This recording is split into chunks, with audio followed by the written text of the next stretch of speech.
जय राम जय जय राम। नमस्कार, मैं हूं प्रतीक त्रिवेदी और आज से IBN 7 शुरू करने जा रहा है टीवी इतिहास की सबसे बड़ी खोज, राम एक खोज। पहली बार आप देखेंगे रामायण और उसके किरदारों के जिंदा सबूत।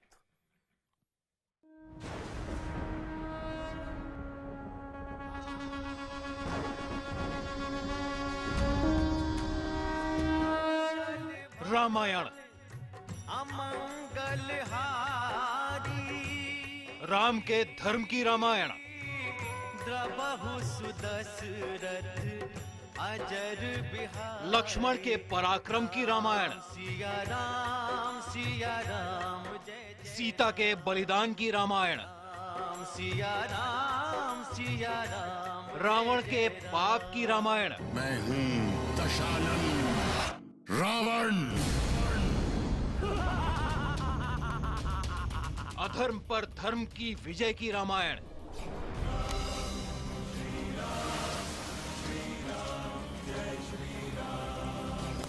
राम, सिया राम जय जय राम।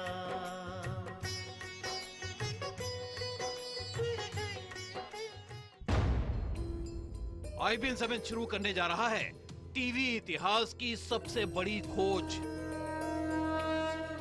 समंदर की गहराई के उस पार,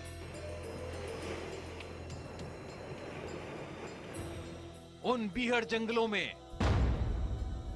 उन पर्वतों की अंधेरी गुफाओं में,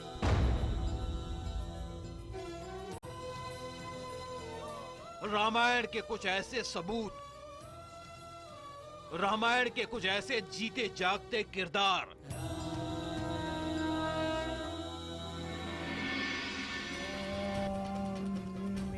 जो आज से पहले कभी किसी कैमरे पर कैद नहीं हुए। तारणी कुट्टा कुट्टी चांदनी मोहिनी,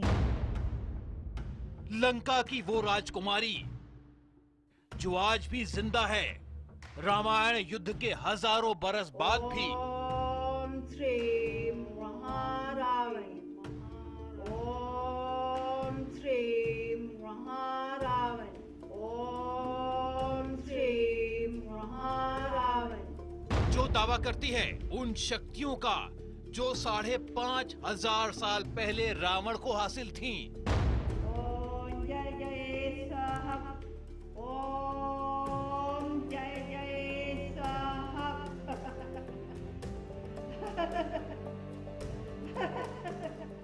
वो गुफाएं जहां आज भी छिपा है रावण का खजाना,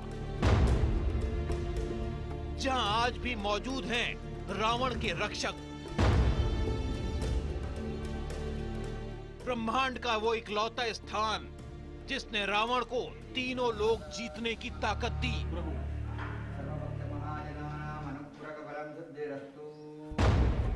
एक इंसान जिसे दुनिया भर में हनुमान का नया अवतार माना गया, जो कहानियां अब तक किताबी किस्सों में कैद थीं, जो तस्वीरें अब तक टीवी सीरियल में दिखती थीं, वो पहली बार सच्चे सबूतों के साथ आपके सामने होंगी।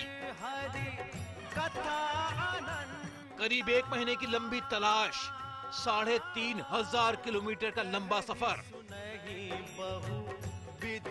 अगले 5 हफ्ते IBN 7 आपको दिखाएगा श्रीलंका की वो अनदेखी तस्वीरें जिनमें रामायण की निशानियां आज भी जिंदा हैं, जिनमें श्री राम हैं, जिनमें सीता हैं, जिनमें लक्ष्मण, जिनमें रावण भी है।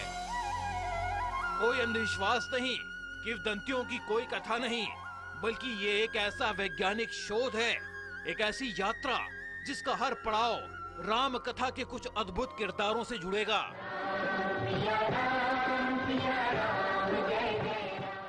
रामायण के सच्चे सबूतों को पहली बार कैमरे पर कैद करती एक नई कोशिश। देखिए, राम एक खोज। सिया राम जय जय राम। राम एक खोज यानी कहानी राम की, रामायण के सच्चे सबूतों की, लंका के उन अनदेखे अनसुनी तस्वीरों की जो पहली बार आपके सामने होंगी। IBN 7 की टीम करीब 1 महीने तक श्रीलंका के जंगलों में भटकी, 3,500 किलोमीटर का सफर तय किया, 20 से ज्यादा शहरों को खाक छानी। इस तलाश में हमें जो कुछ भी दिखा, जो कुछ भी मिला, वह सब कुछ हैरान करने वाला था। यकीन मानिए, श्रीलंका के इस सफर में हमें रामायण के जिंदा किरदारों के सबूत मिले, तो वो किरदार हम पहली बार आपके सामने लेकर आए हैं। इस सीरीज में हम आपको जो कुछ भी दिखाएंगे वो सिर्फ कही सुनी बातें नहीं है, बल्कि खुद श्रीलंकाई सरकार भी उन पर मोहर लगाती है। हमारा ये सफर अगले 5 हफ्ते तक जारी रहेगा और इस सफर का हर पड़ाव आपको रामायण काल के उन निशानों, उन जीते जागते किरदारों, उन कहानियों से रूबरू कराएगा जिन्हें अब तक आपने सिर्फ काल्पनिक फिल्मों या टीवी सीरियल्स में देखा है। तो चलिए शुरू करते हैं रामायण के सबूतों को तलाशने की एक सच्ची और सबसे प्रमाणिक कोशिश, राम एक खोज।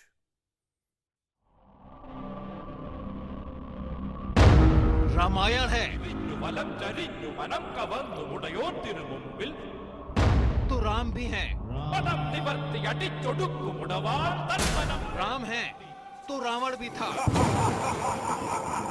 रावण था तो सोने की लंका भी होगी, और लंका थी तो उसके निशान भी होंगे।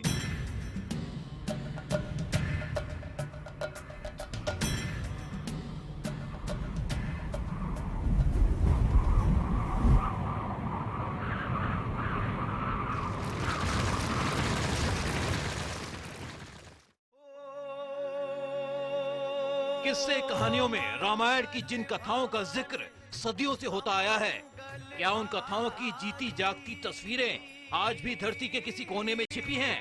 द्रबहु सुदशरथ अजर बिहारी, राम सिया राम जय जय राम। रामायण की उन सच्ची कथाओं की खोज में IBN 7 ने एक बहुत बड़ी तलाश शुरू की। हमने उन कहानियों की कड़ियों को जोड़ना शुरू किया जिनकी शुरुआत करीब 5,500 साल पहले अयोध्या से हुई थी। जाकी रही भावना जैसी, प्रभु मूर्ति देखी तिन तैसी। तमाम तर्कशास्त्री, भाषा वैज्ञानिक, लोक कथाओं, लोक परंपराओं को मानने वाले ये कहते हैं, बल्कि ये मानते हैं कि राम कथा सिर्फ कथा भर नहीं है, वो एक सत्य है। हाँ, ये भी सच है कि राम कथा का प्रारंभ सरयू के तट से होता है। जहां जहां ये राम भक्त गए, वहां वहां ये राम कथा भी पहुंची। और ऐसा पूरी दुनिया में लगभग 5,000 दावे हैं। जी हाँ, 5,000 दावे हैं जो ये कहते हैं कि राम कथा यहीं से प्रारंभ हुई।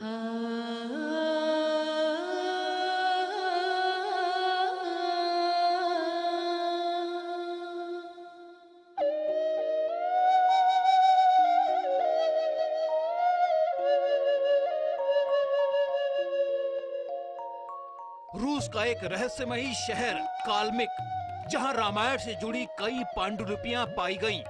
शहर की दीवारों पर कुछ ऐसे चित्र बने थे जो रामायण की कहानियों के गवाह थे।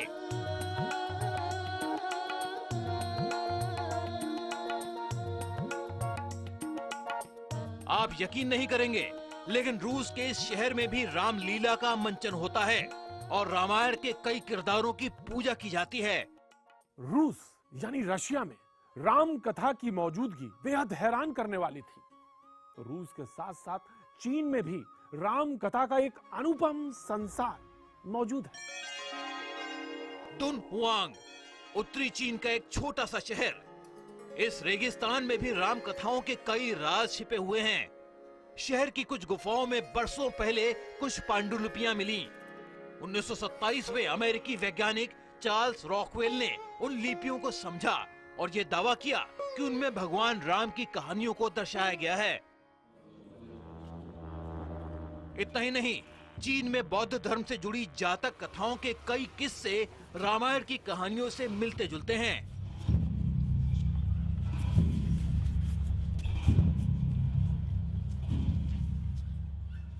दुनिया भर में राम की कथाएं एक जैसी हैं, थोड़े बहुत हेर फेर के साथ। राम शब्द का अर्थ वही है, यानी एक सच्चे इंसान के तौर पर। अब इंडोनेशिया की राम कथा को ले लीजिए। उनका अपना एक दावा है और वो अपने दावे को 100% सच मानते हैं। इंडोनेशिया में 9वीं शताब्दी के ऐसे हजारों मंदिर मौजूद हैं जहां राम कथाएं आज भी दीवारों पर जिंदा हैं। इंडोनेशियाई रामायण में तो ये दावा भी किया जाता है कि रावण की लंका जावा में थी।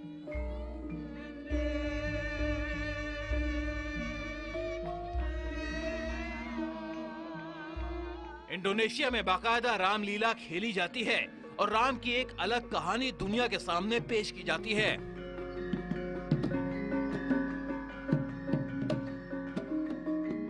और इस रिसर्च के सिलसिले में बहुत सारी हैरान करने वाली जानकारियां भी मिली जो जुड़ी हैं अफ्रीका के एक छोटे से मुल्क इथियोपिया से। इथियोपिया में आदिवासियों की एक ऐसी प्रजाति आज भी मौजूद है जिन्हें कुशाइट कहा जाता है। ये प्रजाति खुद को रामपुत्र कुश की वंशज मानती है। इस प्रजाति में कई ऐसे मंत्र भी प्रचलित हैं जिनका जिक्र भारतीय वेदों में मिलता है। इतना ही नहीं, नेपाल, थाईलैंड, मलेशिया, यूरोप, यहाँ तक कि उत्तरी अमेरिका में राम कथाओं के कई सबूत मिल चुके हैं। जैसा कि मैंने आपसे पहले भी कहा, और ऐसा हुआ भी होगा, जहां जहां ये राम भक्त पहुंचे वहां वहां ये राम कथाएं भी पहुंच गईं। लेकिन दुनिया में एक ऐसा मुल्क है जो सीधे इस रामायण से जुड़ता है, जहां की लोक कला, लोक संस्कृति, लोक व्यवहार बहुत कुछ रामायण से मेल खाती है। रावण की लंका, जैसे आज बहुत सारे लोग श्रीलंका से जोड़ते हैं, और ऐसा हमने पाया भी। ऐसी पिछली कई यात्रा जो हमने श्रीलंका की उसमें वहां की संस्कृति, लोक व्यवहार, लोक संस्कृति में ऐसे बहुत सारे तत्व मिले जो रामायण से सीधे जुड़ते हैं। लेकिन ऐसा कुछ था जो पीछे छूट गया, जिसे मैं लगातार परस्यू कर रहा था, जिसे मैं लगातार पड़ताल कर रहा था, और जब वो मिला तो बेहद चौंकाने वाला था, रोमांच पैदा करने वाला था। तो चलिए IBN 7 की इस यात्रा में साथ चलते हैं, राम कथाओं से जुड़ते हैं और देखते हैं राम एक खोज। श्री राम जय जय राम।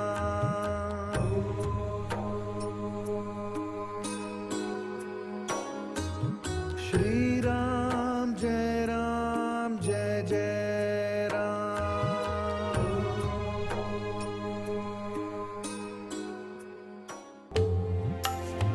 रावण की लंका है तो उसके निशान भी होंगे। रावण लंका का राजा था तो उसकी विरासत को सहेजने वाले वंशज भी होने चाहिए। रावण शक्तिशाली था तो उसकी शक्तियों के केंद्र भी मिलने चाहिए। इन तमाम सवालों के बीच IBN 7 की टीम श्रीलंका की ओर निकल पड़ी।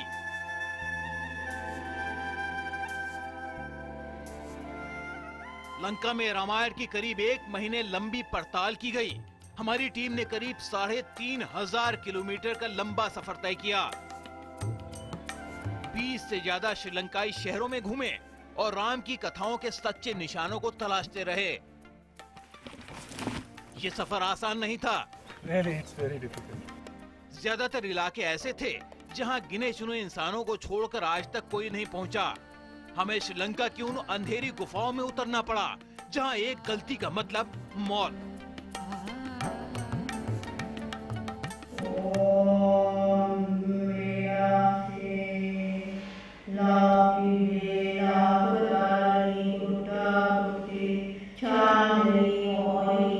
श्रीलंका में हमें जानकारियां मिली रामायण से जुड़े एक बहुत बड़े किरदार की। एक ऐसा किरदार जो रामायण के युद्ध की असली वजह बना।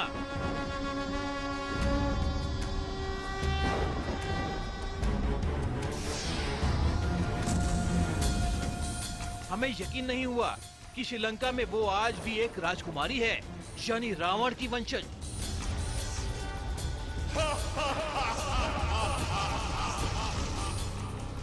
जिसका दावा है कि रामायण युद्ध के सदियों बरस बाद भी वो जिंदा है, उन्हीं चमत्कारी शक्तियों के साथ जो रावण को हासिल हुई थीं।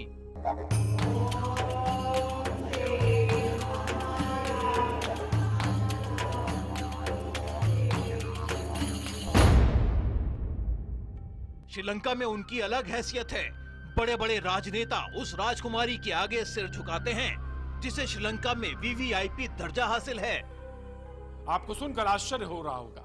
आप सोच रहे होंगे ये कैसी बात आज मैं प्रतीक त्रिवेदी कर रहा हूं। जी हां, यकीन मानिए ये स्टोरी पिछले 6-7 साल से मैं इसका पीछा कर रहा था, इसकी प्रतीक्षा में था। आज वो दिन आया कि मैं वहां तक पहुंच पाया श्रीलंका में। रावण यहां पर मौजूद है। यहां प्रत्येक व्यक्ति जो यहां पर इस समय हॉल में मौजूद है वो रावण की आराधना करता है और ये सारे के सारे लोग रावण के आराधक हैं। आज एक विशेष पूजा के अंतर्गत यहाँ पर आए हैं, जिसके लिए ये दावा होता है कि उसे भूत, भविष्य और वर्तमान सब कुछ नजर आता है। माता जी ने हमसे कहा है कि थोड़ा सचेत रहने की जरूरत है, तो हम यहीं पर दिल के साथ हम जा रहे हैं। बातचीत करी हमने तमाम पहलुओं पे, लेकिन जब चलते चलते समय उन्होंने कहा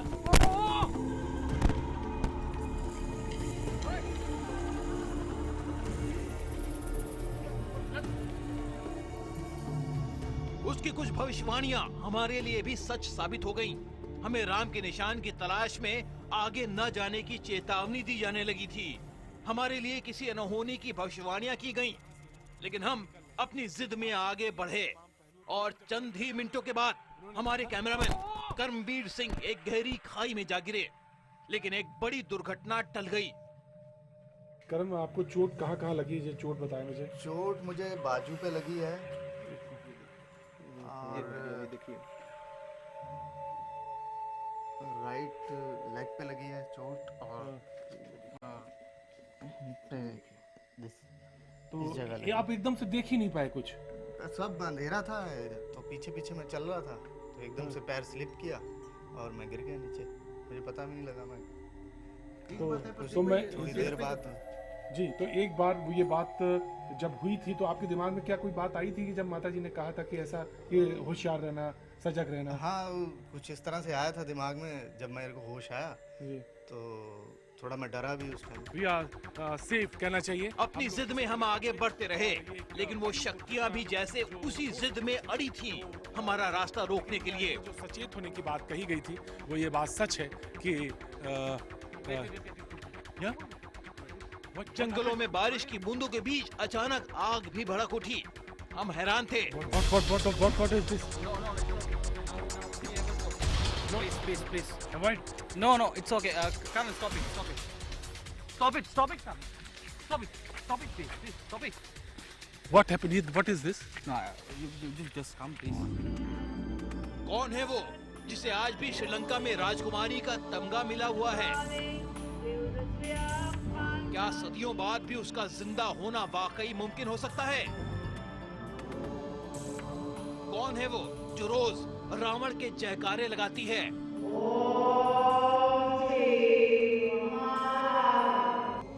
राम एक खोज में IBN 7 पहली बार रामायण के उस हैरत अंगेज किरदार को आपके सामने लाने वाला है।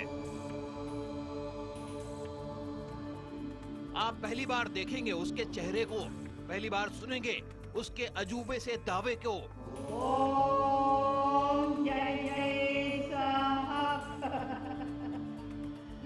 जो टीवी कैमरे पर पहली बार अपनी शक्तियों का प्रमाण देगी, जो बताएगी रावण से उसका रिश्ता क्या है,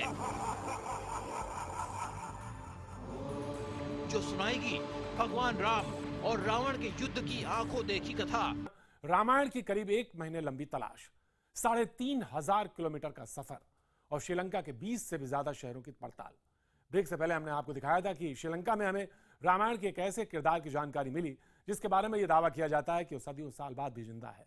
लेकिन अब हम आपको श्रीलंका के जंगलों में छिपी एक और हैरत अंगेज कहानी दिखाने जा रहे हैं जो जुड़ी है लंकापति रावण से, रावण के महल से, रावण के खजाने से, यहां तक कि उस गुफा से जिसके बारे में कहा जाता है कि वहां रावण आज भी सोया हुआ है। हम शासक हैं, हम राक्षस हैं, हम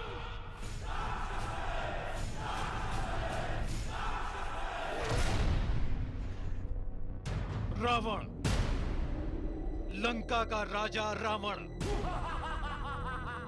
मैं ही ब्रह्मा, मैं ही विष्णु, शंकर मेरा नाम है।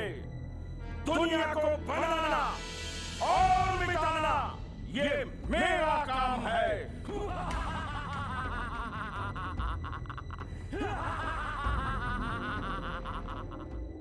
हम रावण की धरती पर थे और कई सवाल पहेली बनकर हमारे सामने खड़े थे। क्या रावण की लंका भी यही थी? क्या लंका उतनी ही सुनहरी थी? क्या वाकई सोने की बनी थी जैसी रामायण में बताई गई? क्या इसी लंका में महाबली हनुमान ने अपनी पूंछ से हाहाकार मचाया था? क्या यहीं कहीं रावण ने सीता को कैद कर रखा था? इन सवालों के जवाब की तलाश में हमारा पहला पड़ाव था श्रीलंका की राजधानी कोलंबो से करीब 200 किलोमीटर दूर एक छोटा सा शहर रागल्ला। आज के दौर में ये शहर टी गार्डन यानी चाय के बागान के लिए मशहूर है, लेकिन इसी खूबसूरत वादी में रावण से जुड़े बहुत सारे रहस्य आज भी जिंदा हैं। ये सिर्फ कही सुनी बातें नहीं हैं, बल्कि खुद श्रीलंका सरकार के दस्तावेज भी इस बात की गवाही देते हैं। Ravana is the king of, he was the king of Sri Lanka. Still there was an organization called Ravana Balaya in Sri Lanka. Still they are having his name here. इलाके के लोग किसी बाहरी शख्स को यहाँ आने की इजाजत नहीं देते, लेकिन हमारे लिए रावण के रहस्य को तलाशने का ये इकलौता जरिया था। हमें बताया गया कि जिस जगह पर आज ये छोटी छोटी बस्तियां हैं, कभी इसी जगह पर रावण का आलीशान महल था और ये दावा किया जाता है कि आज भी रावण का खजाना इन्हीं गुफाओं में कहीं छिपा है। इलाके के लोगों को आज भी इन जंगलों की मिट्टी में सोने के आभूषण और जवाहरात मिल जाते हैं। श्री सेन महात्या कह रहे हैं कि यहाँ पे कोई नहीं आता और यहाँ पे आना किसी को बस की भी बात नहीं है, क्योंकि यहाँ पे तमाम ऐसी लोक कथाओं में भी है और ऐसा होता भी है कि यहाँ पर अक्सर लोगों को गोल्ड मिल जाता है या बहुत सारे सामान मिलते हैं। लिहाजा गांव वाले तो इधर आते नहीं हैं और जो कोई इधर आने की कोशिश करता है वो या तो भटक जाता है या तो फिर ऐसे भी हुआ है, इनका कहना है कि एक दो लोग जब इधर आए उसके बाद वापस लौट के वो गाँव की तरफ नहीं पहुँच पाए। रामायण की एक और दिलचस्प कहानी जुड़ी है शनि से, जिसे रावण ने लंका में ही कैद कर लिया था।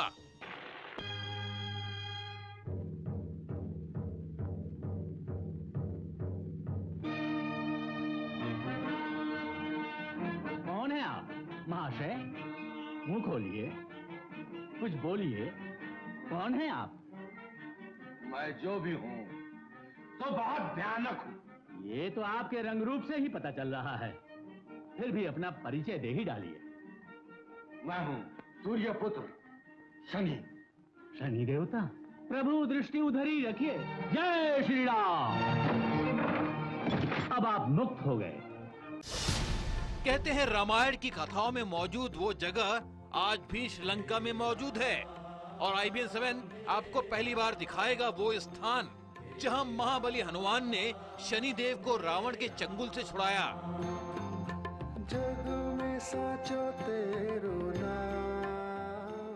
रावण ने शनि को यहीं पर कैद करके रखा हुआ था। जब हनुमान जी ने लंका को जलाया तो उन्होंने देखा कि जलने के बाद सोने की लंका और चमकने लगी, उसका सौंदर्य और बढ़ गया। हनुमान चिंतित हुए और वो यहाँ पर पहुंचे। यहाँ पर उन्होंने देखा कि शनि कैद में है। शनि को जैसे ही उन्होंने कैद से आजाद किया, शनि ने हनुमान जी की तरफ देखा और हनुमान जी का चेहरा काला पड़ गया। तब तुरंत हनुमान जी ने कहा, प्रभु मेरी तरफ नहीं, एक बार आप लंका की तरफ देख दीजिए। और तब शनि ने लंका की तरफ देखा और लंका खाक हो गई। हनुमान, ये आग की ज्वाला कैसी? सारी लंका जल रही है। यह शुभ काम तुमने किया है? काम तो श्री राम का है, मैं निमित्त हूं। किंतु लंका जलकर चमक कैसे रही है? मैं इसकी सारी चमक मिटा दूंगा। तो मैं चला माता जानकी के पास।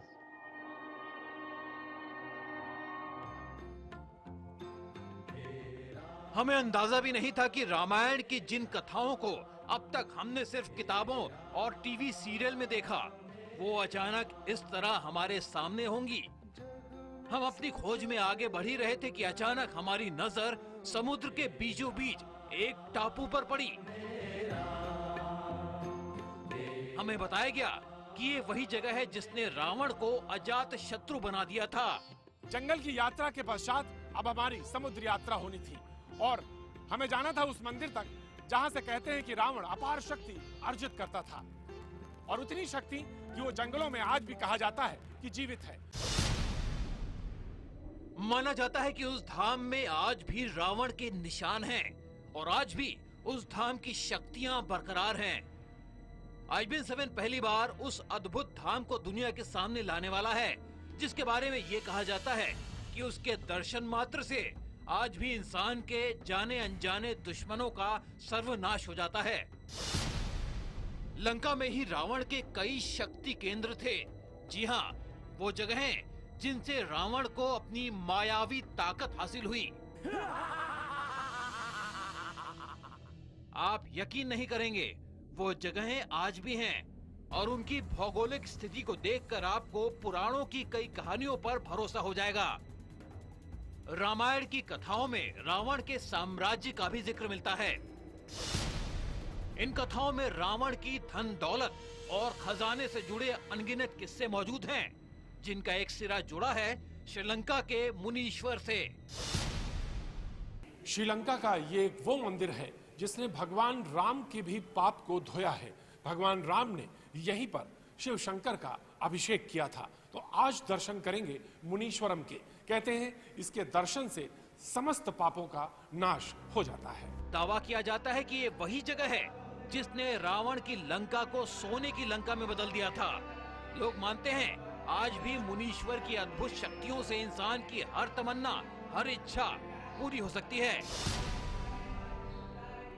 IBN 7 के इस सफर का सबसे बड़ा सवाल था रावण का शव। अभिमानी का सर हुआ नीचा, अपने कर्मों द्वारा हो।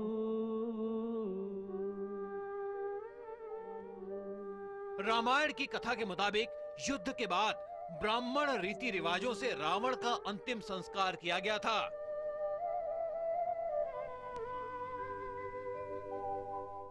लेकिन श्रीलंका आकर हमें एक नई कहानी पता चली। हमें बताया गया कि नाग जाति के लोगों ने रावण के शरीर पर कुछ जड़ी बूटियों का लेप लगाकर उसे सुरक्षित रख लिया था। रावण के शरीर को कुछ गहरी गुफाओं में छिपा कर रखा गया था। उन्हें भरोसा था कि अगर संजीवनी बूटी की बदौलत लक्ष्मण दोबारा जीवित हो सकते हैं, तो उन्हीं जड़ी बूटियों के साथ रावण को भी दोबारा जिंदा किया जा सकता है। मेरे ठीक पीछे जो पर्वत शिखर दिख रहा है, हमको इसी के पार जाना है।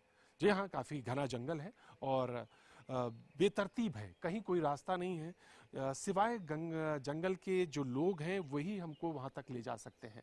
लिहाजा अब हम यहाँ से अपनी यात्रा प्रारंभ करेंगे। कहते हैं दिन में भी वहाँ पे अंधेरा हो जाता है और रास्ता भूलने का सबसे प्रमुख कारण यही होता है कि वहाँ पर आप रास्ता भटक जाते हैं, आपको पता नहीं होता कि किधर जाएंगे। और इन्हीं जंगलों में कहते हैं वो गुफा है जहाँ पर रावण सोया हुआ है।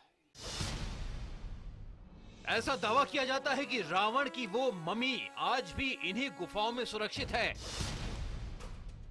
एक ऐसी गुफा जहां जाना किसी इंसान के लिए मौत को दावत देने जैसा है। There is a believeness on that. Yeah, still the people believe that there is a cave and weariness, everything is there. So we also believe that. Sri Lanka का पुरातत्व विभाग भी मानता है कि इन चट्टानों के भीतर जरा सी आवाज भी चट्टानों को खिसका सकती है। लेकिन श्रीलंका में रावण से जुड़े इस अद्भुत रहस्य को दुनिया के सामने लाने का हमारे पास और कोई रास्ता नहीं था, इसीलिए हमारी टीम को उन गुफाओं में उतरना पड़ा।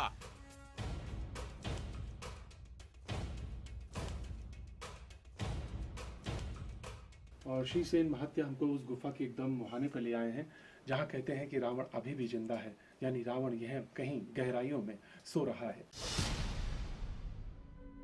IBN-7 पहली बार उन गुफाओं के भीतर दाखिल होगा। हम आपको दिखाएंगे आखिर उन गुफाओं में रावण की मम्मी के दावे क्यों किए जाते हैं। क्या वाकई उन गुफाओं में वो ताबूत मौजूद है? अगर हाँ, तो क्या वाकई रावण आज भी उसी ताबूत में गहरी नींद में सो रहा है? हमारा सफर जारी था और रावण से जुड़ी तमाम कहानियां हमारी हमसफर बनती रहीं। हमें रावण का वो एयरपोर्ट भी नजर आया जहां लंकापति का पुष्पक विमान खड़ा होने की बातें की जाती हैं। रावण की मम्मी के बाद अब हम जहां पहुंचे हैं उसे भंडार बेले कहते हैं। अगर एरियल व्यू लें तो सिर्फ 12 किलोमीटर की दूरी, लेकिन सड़क के रास्ते पहुंचने में लगभग 60-70 किलोमीटर लगता है। लेकिन रावण यहां तक कैसे पहुंचता था? रावण एक जगह से दूसरी जगह कैसे जाता था? उसका पुष्पक विमान कहाँ खड़ा होता था? ये तमाम सवाल थे और जो कि सवाल मैंने यहाँ पर किए। लोगों ने कहा कि वो जगह भी है और जी हाँ, श्रीलंका के टूरिज्म मैप में ये जगह बाकायदा दर्ज है रावण केव के नाम से। तो आइए चलते हैं और देखते हैं वो गुफा जहाँ रावण का पुष्पक विमान सीधे लैंड करता था। इससे जुड़े कई चौंकाने वाले रहस्य आज भी उन गुफाओं में छिपे हैं। हमें वो वाटरफॉल यानी झरना भी मिला जिसका जिक्र हूबहू रामायण में है। रावण से जुड़ी तमाम कथाएं हैं, लोक कथाएं हैं, लोक विश्वास है। कहते हैं कि जो बाएं हाथ पर ये फॉल है ये रावण फॉल है और यहाँ पर कहते हैं कि रावण आता था और यहाँ पे स्नान भी करता था। IBN-7 का सफर जैसे जैसे आगे बढ़ेगा, रामायण और उसमें मौजूद तमाम पात्र जैसे जीवित होकर आपके सामने दिखेंगे। श्रीलंका में 1 महीने लंबी तलाश में हमें जो सबसे ज्यादा चौंकाने वाली जानकारी मिली वो जुड़ी थी महाबली हनुमान से। हमें बताया गया कि श्रीलंका में हनुमान की मौजूदगी एक ऐसा सबूत है जिसकी कहानी रामायण में भी दर्ज है।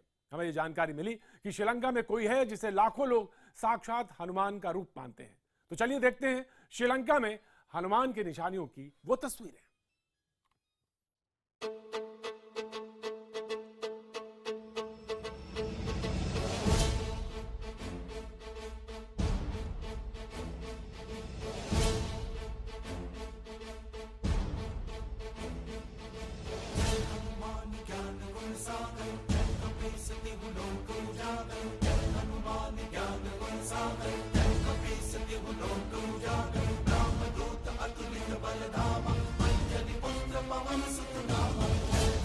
हम सोच रहे थे महाबली हनुमान की जिन कथाओं को सुनकर हम श्रीलंका आए हैं, क्या वो हूबहू वैसी ही हैं जैसी बताई गई?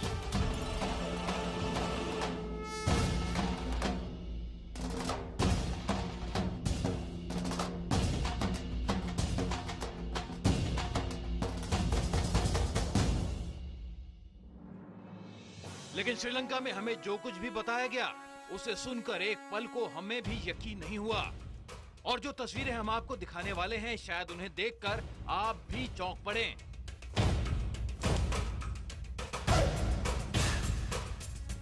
श्रीलंका में हनुमान के निशानों की खोज में हमारा पहला पड़ाव था कोलंबो से करीब 160 किलोमीटर दूर एक अद्भुत जगह रामबोडा।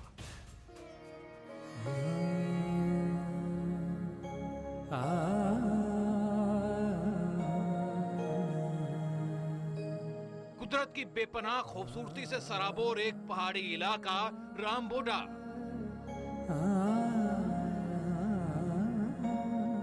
हमें बताया गया कि राम की सेना ने श्रीलंका आने पर इसी जगह पर डेरा डाला था, शायद इसीलिए इसका नाम रामबोडा पड़ा।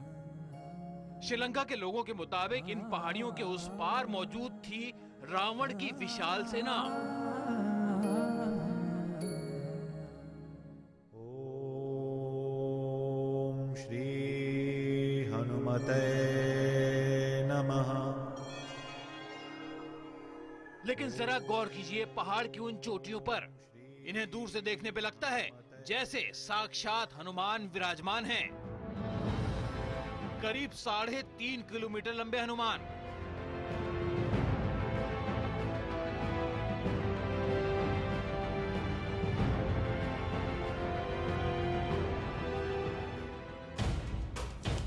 आखिर पर्वत की चोटी पर हनुमान जैसी आकृति कैसे प्रकट हुई? आखिर इसकी क्या कथा है? श्रीलंका में इसकी एक कहानी सुनाई जाती है। लंका विजय के उपरांत प्रभु राम जब यहां से जाने लगे तो लंका के वासी प्रभु राम के पास आए और कहने लगे, प्रभु आप तो यहां से जा रहे हैं, लेकिन आपकी कोई निशानी अवश्य यहां होनी चाहिए। तो प्रभु राम ने कहा, लंका वासियों, मैं जा अवश्य रहा हूं, लेकिन मेरी भक्ति के सर्वोत्तम उदाहरण वीर हनुमान यहां सदैव निवास करेंगे। तभी से कहते हैं यहाँ रामबोडा में भगवान हनुमान की प्राकृतिक रूप से ये मूर्ति स्थापित है।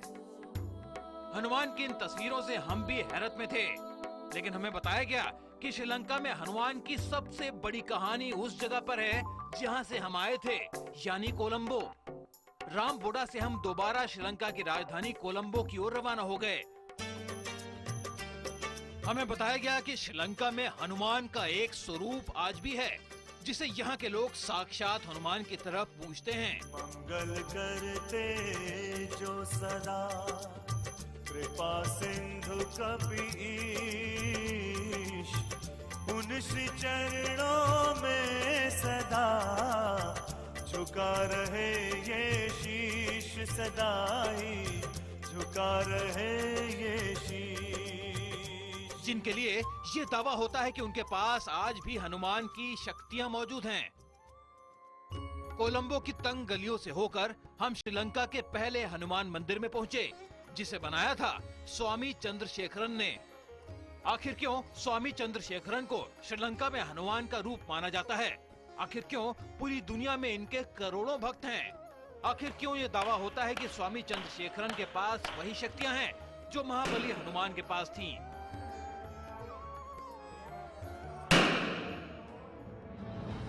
राम में खोज इस सीरीज में IBN7 आपके हर सवाल का जवाब देगा। हम आपको स्वामी चंद्रशेखरन से मिलवाएंगे, उनकी शक्तियों को पहली बार आप कैमरे पर भी देखेंगे और श्रीलंका में हनुमान की एक नई कहानी दुनिया के सामने आएगी।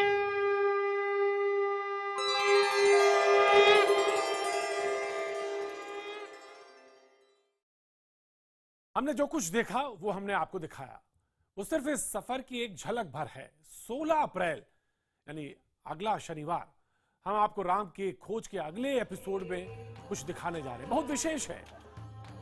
और ये स्टोरी जिसको मैंने बार बार जिक्र किया, पिछले 6-7 साल से लगातार मैं इसका पीछा करता रहा। उस राजकुमारी के बारे में जिसे श्रीलंका के लोग रावण का वंशज मानते हैं, जिसके बारे में यह दावा होता है कि वो रामायण काल से आज तक लगातार जीवित हैं, जिसके पास वो शक्तियां हैं जो कभी रावण के पास थी, और जिसका उन्होंने श्रीलंका में बराबर देश दुनिया में तमाम इनके भक्त हैं, देश दुनिया में तमाम जगह इन्होंने इसको उजागर भी किया है। श्रीलंका में रामायण से जुड़ी अब तक की सबसे बड़ी ये कहानी जरूर देखिए हमारे अगले एपिसोड में। श्री राम जय राम।